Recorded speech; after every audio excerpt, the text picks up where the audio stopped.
बंदा कोई शुक्रिया वगैरह ही बोल देता है, मगर लोगों में तो जैसे मुरव्वत भी नहीं रही बाकी। जुरेज ने ज़ाहिर को देख कर कहा, उसका इशारा तस्वीर की तरफ था। ये शुक्रिया का क्या चक्कर है भाई? मोमिन ने फाइल साइड पर करते उन दोनों को देखा। एवं ही बकवास कर रहा है, पता तो है तुम्हें इसका। ज़ाहिर का अंदाज टालने वाला था। एवं ही बकवास नहीं करता मैं, जो बात होती है वही करता हूँ। बात है क्या, कुछ पता भी तो चले। एक्चुअली हमारी हवेली के ड्राइववे पर कल पूरे चांद की रात परिस्तान से एक परी उतरी थी। उस परी को देखते एक सहकीर और जालिम और संगदिल शहजादा अपना दिल हार बैठा और बेकरार होते परी के हाथ थामते वो उससे अपने बेपाया मोहब्बत का इजहार करता है। जब गुजरते गुजरते मेरी आंखों ने वो परी और संगदिल शहजादे की मोहब्बत का यह अनोखा सा मंजर देखा तो मैं भी बेताब हो गया और वो मंजर कैमरे की आंख में महफूज कर लिया। बस यही बात है, अब तुम बताओ इसमें बकवास कहाँ से आ गई? उसने मिर्च मसाला लगाकर सारी बात बताते एंड पर मासूमियत से सवाल किया। मोमिन कुछ कुछ बात समझ चुका था, जब ही मुस्कुरा दिया। एक नंबर का खबीस है ये। जाहिर शाह अमीर अपनी चोरी पकड़े जाने पर झीम सा गया, जिस पर मोमिन और जुरेज ने कहका लगाया था। किस बात पर इतने कहकहे लग रहे हैं भाई? उरद शेर ने अंदर दाखिल होते उन्हें हंसते देख सवाल किया। एक परी और शहजादे की लाजवाल दास्तान मोहब्बत पर बात हो रही है। जुरेज ने जाहिर को निशाने पर रखा। तुम्हारी ये उम्र है परियों शहजादियों की कहानियाँ सुनने सुनाने की? उरद शेर को ने उसको शर्म दिलाई। मैं अपने बच्चों के लिए जमा कर रहा हूँ, उनको सुनाया करूँगा। आगे से उसने बेशर्मों की तरह खीखी करते नई नई बात सुनाई। बेशर्मी के ये कोर्स तूने कहाँ से किए हैं जुरेज? उरद शेर ने उसको घूरा। वहीं से जहाँ तू जाता था, तेरे पिछली सीट पर ही तो बैठा होता था मैं। मगर तू बेशर्मी का पाठ पढ़ने में इतना मसरूफ होता था कि तूने पलट कर कभी मुझ पर नज़र ही नहीं डाली। कोई 100 से भी ज़्यादा लानती मरे होंगे जब जुरेज पैदा हुआ होगा। अरे यार, अब तुम दोनों फिर से शुरू मत हो जाना। मेरे ख्याल में हमें टॉपिक की तरफ वापस आना चाहिए। मोमिन उनको वापस मुद्दे पर लाया। हाँ, तो बात हो रही थी परी और शहजादे की मोहब्बत की। अब चूंकि तुम लोगों ने लाइव सीन नहीं देखा तो चलो तस्वीर दिखाता हूँ। जाहिर की घुरियों को नज़रअंदाज करते उसने मोबाइल निकालते उसने मतलूबा तस्वीर ओपन करके स्क्रीन का रुख उनकी तरफ घुमाया। ओह, तो ये बात थी। उरद शेर और मोमिन दोनों ने बैक वक्त जाहिर को देखते हुए कहा तो वो खामखाई शर्मिंदा सा हो गया। डूब मरो तुम सब, शर्म नाम को नहीं तुम लोगों के भाई के साथ मस्करियाँ करनी आती हैं बस। अपनी झींप को मिटाने के लिए उसने उन्हें डपटा था। कुछ देर गपशप के बाद जाहिर और जुरेज उठकर चल दिए तो वो दोनों रह गए। उरद शेर ने सिगरेट सुलगाते उसे कॉफ़ी मंगवाने का ऑर्डर लगाया। मोमिन ने ऑपरेटर कान से लगाते 2 कॉफ़ी लाने का बोला, जबकि उसका मोबाइल रिंग होने लगा। उठा क्यों नहीं रहे? कोई मसला है क्या? उरद शेर ने नोट किया कि पहले भी 2 बार उसने कॉल रिसीव किए बिना ही काट दी थी। नहीं, मसला तो नहीं है भाई, लोग बैठे हैं इसलिए रिसीव नहीं कर रहा। क्यों, ऐसी कौन सी कॉल है जो तू छुपा के सुनना चाहता है? उरद शेर को ताज्जुब हुआ। छुपा कर नहीं, मगर उनकी मौजूदगी में नहीं सुनना चाह रहा। उसने मोबाइल उसकी तरफ घुमाया जिसकी स्क्रीन पर ईशल उरद शेर कॉलिंग ब्लिंक हो रहा था। वो लब भींचते पीछे कुर्सी से टेक लगाते, सिगरेट होंठों से लगाते कश लेने लगा। सुबह जब वो घर से निकला था उसका बुखार उतर चुका था, मगर वो सो रही थी इसलिए उसने जगाना मुनासिब नहीं समझा और वैसे ही निकल आया। मोमिन ने कॉल रिसीव करते स्पीकर पर लगाते मोबाइल टेबल पर रख दिया, जिस पर उसने मोमिन को एक ज़बरदस्त घूरी से नवाजा, जिसका मतलब था कि उसकी ज़रूरत नहीं है। इसकी ज़रूरत नहीं है मोमिन शाह कि मैं तुम्हारी या उसकी तरफ से किसी किस्म के शकुक व शुबहात में मुब्तला रहूं। अस्सलामुअलैकुम। सबसे पहले तो माजरत कि मैं बिज़ी था इसलिए कॉल रिसीव नहीं कर पाया। सुनाई तबीयत कैसी है आपकी और खैरियत है ना सब? उसका इशारा बार बार कॉल करने की तरफ था। वालेकुम अस्सलाम। जी अल्हम्दुलिल्लाह ठीक हूँ। वो आपसे कुछ बात करनी थी इसलिए। जी करें बात, मैं सुन रहा हूँ। लड़का कॉफ़ी रख कर गया तो उरद शेर ने सिगरेट ऐश ट्रे पर मसलते कॉफ़ी का कप उठाकर लबों से लगाया। वो मुझे आपसे कुछ हेल्प चाहिए थी। वो मुश्किल से लफ्ज़ इकट्ठे कर रही थी। कैसी हेल्प? वो मुझे ये कहना था कि अगर आप उरद शेर से पेपर्स वगैरह की कोई बात करें तो प्लीज़ आप उनको मना कर दीजिएगा। उसकी बात पर मोमिन ने मुस्कुराहट दबाई, जबकि सुकून से कॉफ़ी इंजॉय करते उरद शेर को तो अच्छू ही लग गया था उसकी बात पर। लेकिन उससे क्या होगा? अगर मैं इनकार कर दूंगा तो वो कहीं और से बनवा सकता है। ये मसले का हल तो नहीं है ना? फिर आप बताएं मैं क्या करूं? मैंने इतनी कोशिश की, मान ही नहीं रहा। वो बेचारगी से बोली, जबकि इस कदर खुले झूठ पर उरद शेर बमुश्किल खुद को बोलने से रोक पाया कि मनाने की कोशिशें क्या वो ख्वाब में करती रही है? आप तो इतने पुराने दोस्त हैं, आप थोड़ा बता दें कि जब वो आपसे नाराज़ हों तो आप कैसे मनाते हैं? मुझसे वो नाराज़ नहीं होता, और अगर कभी नाराज़ होने की एक्टिंग करे तो मैं 2-4 लगा देता हूँ, खुद ही मान जाता है। क्या उन्हें मनाने के लिए मुझे उनको 2-4 लगानी पड़ेंगी? उसकी बात पर मोमिन ने अपना कहकहा कैसे रोका था ये वही जानता था, जबकि उरद शेर का दिल चाह सामने पड़ा पेपर वेट मोमिन शाह के सर पे दे मारे, जो ऐसे घटिया तरीके बता रहा है उसकी बीवी को। तुम्हारी 2-4 तो कम होंगी उस गधे के लिए। ऐसा करो, बीवियों वाला रिवायती हथियार उठाओ, उससे शायद नहीं यकीनन तुम्हारा काम हो जाएगा। वो ईशल की तरफ से उस किस्म की मुस्बत बात सुनते खुद ब खुद ही हल्का फुल्का सा हो गया। इसीलिए बात को मिजाह का रंग देते वो सामने बैठे औरत की घुड़ियों पर मुस्कुरा दिया। रिवायती हथियार मतलब? वो उलझी। अरे भाई, किचन से बेलन वगैरह उठाओ और कमरे में दाखिल होते ही उसकी पसलियाँ सेंक देना, फिर देखना कैसे सीधा होता है। नहीं, इस तरह तो वो और गुस्सा हो जाएंगे, आप तो मुझे और फंसा देंगे। मैं तो इसी किस्म के मर्दाना मशवरे दे सकता हूँ। मेरे ख्याल में इस सिलसिले में तुम साइशा भाभी और मिनहल वगैरह से हेल्प लो, वो ज़्यादा बेहतर बता सकेंगी। और भूल कर भी मीराल के पास मत जाना। अल्लाह के कर्म फजल से ना, वो अपने दोस्त की तरह, मैं भी बीवी की तरफ से इस किस्म की कार्रवाई से ताहल महरूम हूँ। जी ठीक है, शुक्रिया। उसके कॉल काटते वो चील की तरह उस पर झपटा। अब बोल, क्या बकवास कर रहा था? अरे छोड़ दे खबीस इंसान, बच्चे की जान लेगा क्या? एक तो तेरी बीवी को इतने नेक मशवरे दूं, ऊपर से तेरा तशद्दुद भी बर्दाश्त करूं। मुझे कितने नफलों का सवाब मिला फिर? तू और तेरे नेक मशवरे बेटा, उतना ही उड़ के तुझे गिरने से चोट ना लगे कि एक अदद बीवी तेरे पास भी है जो मुझे भी भाई मानती है। उसने ढके छुपे लफ्ज़ों में उसको वार्न किया। वाहियात आदमी, ना खुद अपनी बीवी से बना के रखता है, ना दूसरों की बनाई हुई बात को बर्दाश्त करता है। वो तो पहले ही आजकल बचती फिर रही है, तो तमीज़ से रहा करना यारा, बस करना। कब तक कभी वो और कभी तू यूं ही बात को तूल देते रहोगे? मान जाना, छोड़ क्या रखा है इस गुस्से में, अपने रिश्ते को नए सिरे से शुरू कर। वो नादिम है, फिर भी तुझे नज़र क्यों नहीं आ रहा? क्योंकि अंधा हूँ मैं। उस अक्खड़ का वही जला कटा जुमला। औरत शेर, मोमिन ने तंबी की। सब नज़र आता है मुझे, वो बच्ची है, मैं तो काका नहीं हूँ ना, मगर अब उसका मज़ीद बचपना नहीं बर्दाश्त कर सकता। इसलिए कुछ सबक सिखाना ज़रूरी है, ताकि दोबारा तलाक का लफ्ज़ भी ज़ुबान पर लाने से पहले 100 बार सोचे। लाना तो तुम पर, हमें क्यों परेशान कर रखा है? कम अज़ कम हमें तो बता दिया होता। अब बता तो रहा हूँ। उसने कंधे उचकाए। दूसरी तरफ वो मोमिन की तरफ से दिए गए मशवरे के मुताबिक अपना मसला लिए उनके सामने बैठी थी, और उसके जवाब में जो जो आइडिया उन्होंने दिए वो उसके कान से धुआं निकलवाने को काफ़ी थे। लानत हो, ऐसे बकवास तरीके बता रही हो मनहूसो। मुझे रोमांस से भरपूर कोई फिल्म शूट नहीं करनी, सिर्फ उसको मनाना है। तो फिर उसको बोलो कि तुम्हें फ्रेम करवा के किसी म्यूजियम में रखवा दे, क्योंकि उसके तुम फिर किसी काम की नहीं हो। मिनहल ने जलकर जवाब दिया। यार कोई आसान आसान बता दो ना। वो रूहान सी हुई पड़ी थी। हमारे पास तो जो जो थे सब बता दिए, अब आगे का तू खुद देख ले कि क्या करना है। और ये जहन में रखना कि सामने औरत शेर है, जिसको मनाना इतना आसान भी नहीं होगा, और अगर मना लो तो समझो तुम कुछ भी कर सकती हो। वो उसके चले जाने के बाद भी कमरे से बाहर निकलने की हिम्मत नहीं कर पाई।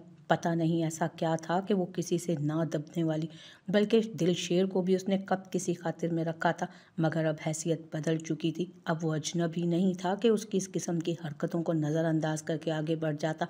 अब वो उसकी इज्जत थी, लोग उसे अब उसके नाम से जानते थे। वो जाते हुए वाज़े अल्फाज में कह गया था कि अगर उसे शोहर और घर से ज़्यादा प्यारे दोस्त और होटल क्लब्स हैं तो उसके लिए सारे दरवाजे खुले हैं, लेकिन वो अब खुद पर सारे दरवाजे खुद मुकफ़ल कर रही थी, क्योंकि उसके पास खोने के लिए अब कुछ नहीं बचा था।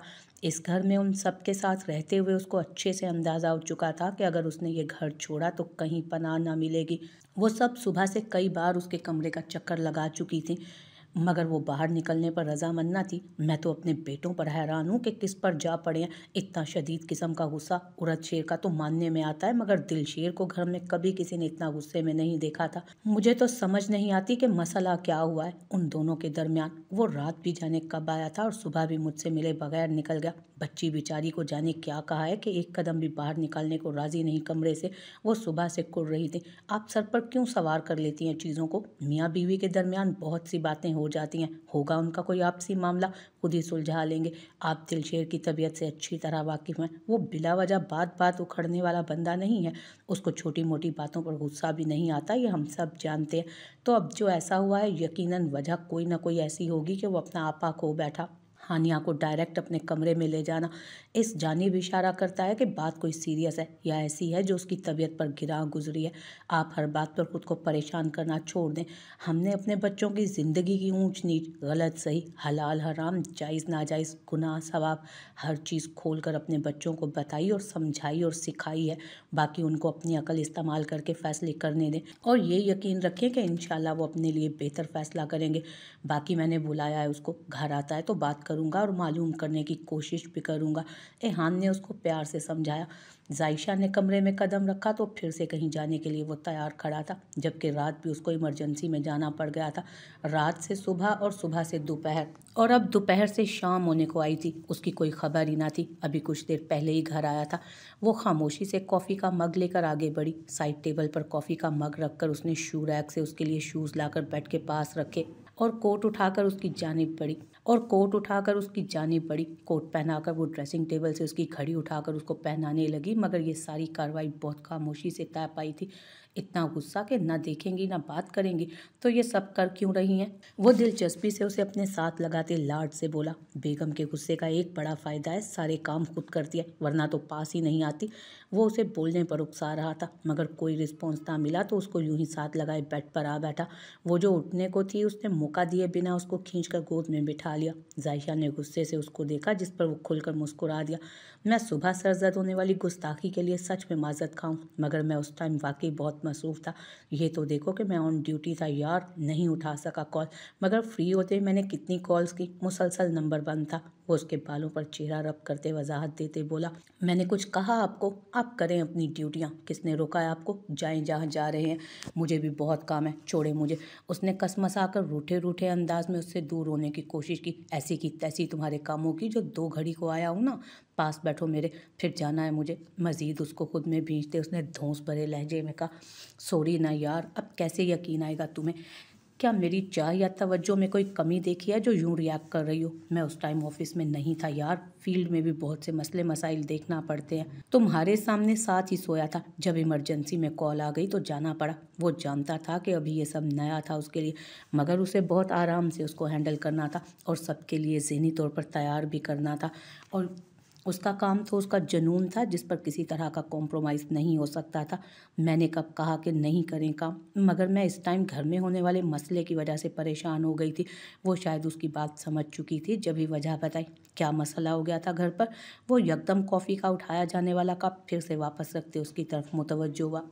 एक अच्छी खबर है और एक कुछ थोड़ी थोड़ी परेशानी वाली है, पहले कौन सी बताऊं? जाहिर है पहले अच्छी वाली ही सुनना चाहूँगा। वो उसके कंधे पर सर टिकाते बोला, ईशल और उरद शेर के दरमियान चीज़ें नॉर्मल हो रही हैं, इंशाल्लाह बहुत जल्द सब ठीक हो जाएगा। बस अब वो दोनों अपने गुस्से और ज़िद में फिर से कुछ ख़राब ना कर ले। क्या सच में ऐसा है? उसको यकदम ही खुशगवार सी हैरत ने लपेट में लिया। जी बिल्कुल ऐसा है। ईशल ने कदम बढ़ाने का फ़ैसला कर लिया। अल्लाह करे कि वो कामयाब रहे। इंशाल्लाह इंशाल्लाह ऐसा ही होगा। ये तो वाकई बहुत खुशी की बात है। इस खबर के लिए तो कान तरस गए थे सबके। बहुत सी बेवकूफ़ियों के बाद बिलाखिर ईशल की तरफ से इस कदर समझदारी का मुजाहरा, मैं सच में हैरान हूँ। बस अब कोई फिक्र नहीं कि उरद शेर इस बार दामन नहीं बचा पाएगा। ईशल की तरफ से इस किस्म की पहल उरद शेर को हमेशा के लिए ईशल का गर्विदा बना देगी। अब जो थोड़ी थोड़ी परेशानी वाली बात है वो बताएं, कैसा क्या मसला हो गया रातों रात? वो मैं और हानिया जब कल मार्केट गई थी तो वहाँ हानिया के एक दोस्त मिल गई और फिर हानिया ये कहकर उसके साथ चली गई कि वो कुछ देर बाद उसको घर ड्रॉप कर देगी या वो दिलशेर को बुलवा लेगी। हम चूंकि खुद काफ़ी देर से आए थे और किसी से बात भी नहीं हुई, इसलिए मुझे सुबह पता चला कि रात हानिया की वापसी काफ़ी लेट हुई थी। मगर जिस तरह दिलशेर उसको लेकर आया और अपने कमरे में बंद करके चला गया था, वो बहुत परेशान कुन बात है। मामा लोग काफ़ी अपसेट हैं। सुबह भी उसको बोला, मगर वो कमरे से बाहर आने को तैयार नहीं। उसको ऐसा डरा सहमा मैंने पहली बार देखा है। वो सारी तफसील अपने शोहर के गोश गुजार कर रही थी कि यह उसकी ड्यूटी थी कि जायशा आमिर की गैर मौजूदगी में उसे सब चीज़ों से बाखबर रखना होगा। उसने दिलशेर को गुस्सा अव्वल तो आता नहीं, मगर जब आता है तो बहुत बुरी किस्म का गुस्सा आता है, वरना तो वो बहुत कूल माइंड रखता है। यकीनन हानिया की तरफ से कुछ ना कुछ ऐसा हुआ होगा जो दिलशेर को इस कदर तैश दिला गया कि वो बिना किसी चीज़ का ख्याल किए उसको अपने कमरे तक ले गया। ये हरगिज़ भी मामूली बात नहीं। वो बंदा जो हर काम प्रॉपर थ्रू चैनल करने का आदी हो, इस किस्म की बेतरतीबी और बेहतियाती उसके ज़हनी खलफिशार की वाज़ेह दलील है। आप बात करके तो मालूम करें ना कि हुआ क्या है। हमने तो हानिया से मालूम करने की कोशिश नहीं की कि उनके दरमियान की बात है, क्या पूछें। चलें देखते हैं उसका भी अभी तो मेरे साथ चलें देखते हैं उसका भी अभी तो मेरे साथ चले ना ज़रा। वो उसका हाथ थामे उठा, फिर आगे पीछे वो बाहर निकल गए। दिलशेर के रूम के सामने पहुंचकर ज़ाहिर ने उसको इशारा किया कि अंदर आने की इजाज़त ले। हानिया, हम अंदर आ जाएं? ज़ाहिर मेरे साथ हैं। कुछ ही पल गुजरे कि दुपट्टा कंधों पर फैलाते उसने उठकर उनको अंदर आने की इजाज़त दी। जायशा और उसके पीछे जायशा अमीर कमरे में दाखिल हुए। अस्सलाम वालेकुम। हानिया ने दुपट्टा मज़ीद फैलाया। वालेकुम अस्सलाम। ज़ाहिर ने उसके सलाम का जवाब दिया और उसे और जायशा को बैठने का बोला। जायशा उसका हाथ थामे बेड पर उसके साथ बराजमान हो गई, जबकि वो उनके बैठ जाने के बाद खुद भी सामने पड़े सोफे पर टिक गया। मैं किसी भी इस्तफसार के लिए नहीं आया कि मेरा पूछना कुछ मुनासिब भी नहीं लगता, लेकिन अगर आप कोई बात डिस्कस करना चाहें तो बिला झिझक मामा लोगों में से किसी से भी कर सकती हैं। अगर उनसे भी हिचकिचाहट महसूस करें तो जायशा के साथ शेयर कर सकती हैं। ये इसलिए कह रहा हूँ कि आप खुद को अकेला महसूस ना करें और ना ही खुद को कमरे में बंद करने की ज़रूरत है। बाहर निकलें, सबके साथ उठे बैठे, मैं देखता हूँ कौन रोकता है। ऐसी कोई बात नहीं है भाई, मेरी बस कुछ तबीयत ठीक नहीं थी इसलिए कमरे में थी। उसने बात बनाई। आप अपनी तबीयत ठीक रखें, क्योंकि तबीयत तो उस गधे की मैं सेट करूँगा। मगर एक बात मेरी पल्ले से बांध लें कि दिलशेर जैसे लोग बहुत कम मिलते हैं, कि हमारे मुआशरे में ऐसे नेक नियत और साले नौजवान बहुत तेज़ी से कम होते जा रहे हैं, जो नज़र को पाक रखना जानते हैं। ऐसे मर्द तो औरत का मान होते हैं। अगर आपने उसे गंवा दिया तो मैं आपकी किस्मत पर अफसोस ही कर सकता हूँ और आपके साथ हमदर्दी।